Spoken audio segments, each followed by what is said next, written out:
أكيد في يوم من الأيام شفت صورة أو فيديو لبحرين لونهم مختلف وماشيين جنب بعض كأن بينهم حائط شفاف، خط واضح بيفصل المية دي عن المية دي. وناس كتير بتسأل ازاي في بحر جوه بحر، وليه المية مش بتختلط ببعضها، وهو مش المفروض ان المية تختلط ببعضها بشكل طبيعي؟ يعني لو جبنا كوباية مية وصبيناها على كوباية تانية هيحصل خلط على طول. طب ليه في البحر مفيش الكلام ده اللي هنعرفه في فيديو النهاردة. أنا محمد عاطف، بس قبل ما نبدأ ما تنساش تعمل سبسكرايب وتفعل الجرس علشان توصلك فيديوهاتنا أول بأول. في البداية لازم نفهم إن المية مش كلها شبه بعض. المية اللي في النهر غير اللي في البحر غير اللي في المحيط، وكمان غير اللي نازلة من الجبل أو طالعة من جوف الأرض. المية ممكن تكون كلها شفافة قدام عينك، لكن جواها تركيبات مختلفة تماما. يعني في مية مالحة ومية عذبة ومية فيها معادن ومية باردة ومية دافية، وكل ده بيأثر على اللي بيحصل لما ميتين بيتقابلوا مع بعض. العلماء بيسموا الظاهرة دي الاختلاف الكثافي، والموضوع بيتقسم لثلاث حاجات أساسية. أول حاجة الكثافة. المية المالحة أكتر كثافة من المية العذبة، يعني المية اللي فيها ملح بتكون أتقل من المية العذبة، فبالتالي ما بتندمجش معاها بسهولة، وده بيخلي كل نوع من المية واقف لوحده فوق أو تحت التاني. تاني حاجة درجة الحرارة. المية السخنة بتكون أخف من المية الباردة، فلو نهر دافي دخل على بحر بارد أو العكس هتلاقي إن في طبقة فاصلة ما بينهم، زي ما يكون فيهم عزل طبيعي. تالت حاجة التيارات البحرية. في تيارات مائية قوية جدا في المحيطات بتمشي في اتجاهات مختلفة. التيار ده بيكون زي نهر ماشي جوه البحر، وبيحمل نوع معين من المية بصفات مختلفة، وبيفضل ماشي كده لأميال من غير ما يختلط باللي حواليه. وأشهر مثال على كده هو ملتقى نهر الأمازون بنهر ريو نيغرو في البرازيل. الاتنين بيمشوا جنب بعض حوالي 6 كيلومتر من غير ما يختلطوا، وده بسبب اختلاف اللون والسرعة وكمان درجة الحرارة والكثافة. نهر ريو نيغرو بيكون لونه غامق وسريع وبارد، أما الأمازون فلونه بيكون بني وهادي وساخن شوية. علشان كده المية بتمشي من جنب بعض لكن من غير ما تندمج، كأنك شايف سطرين من الحبر ماشيين على ورقة واحدة. ومن أغرب الأمثلة كمان خليج ألاسكا،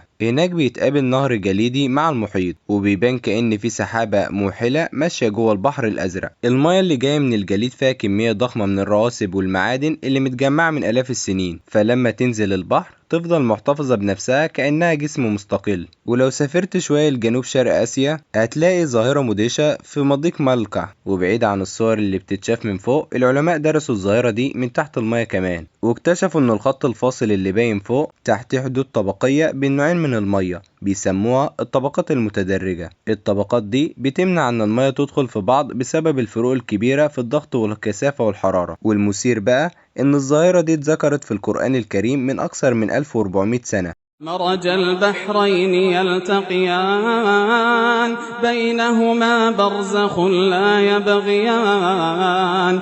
ومعنى الآية الكريمة يعني في حاجز موجود لكن مش ظاهر، لا هو حيطان ولا ستارة، لكنه برزخ غير مرئي. وده اللي العلم اكتشفوا ان في خط فاصل طبيعي ما بين الميتين. العلماء كمان لاحظوا ان الاختلاط ده بيحصل في الاخر، بس بيكون على مراحل بطيئة جدا، ممكن تاخد شهور او سنين، وبيحتاج كمان يحصل تغير كبير في المناخ او التيارات او الضغط علشان تبدأ الميتين انهم يتداخلوا مع بعض. كمان في ظاهرة اسمها التداخل الطبقي، ودي بتحصل في المناطق اللي بيبدأ فيها البحر يدخل نهر زي الدلتا او المصبات، وبيبان فيها مية لونها مختلف كأنها مش ماشية مع باقي البحر، وده نتيجة تغير تدريجي في الملوحة والكثافة. وعلى فكرة نفس الفكرة دي بتحصل في البحيرات المغلقة. في بحيرات مالحة وسط الجبال بيصب فيها نهر عذب، وبرضه الميتين بيفضلوا مفصولين زي ما حصل في بحيرة تال في الفلبين. وفي الآخر الظاهرة دي بتفكرنا بأن المية رغم أنها بسيطة في نظرنا، لكن بيكون لها قواعد فيزيائية معقدة جدا، وبتعكس كمان عظمة الخالق. وكل بحر أو نهر بيكون ليه هويته اللي بتميزه عن غيره. وبكده يكون وصلنا لنهاية الفيديو.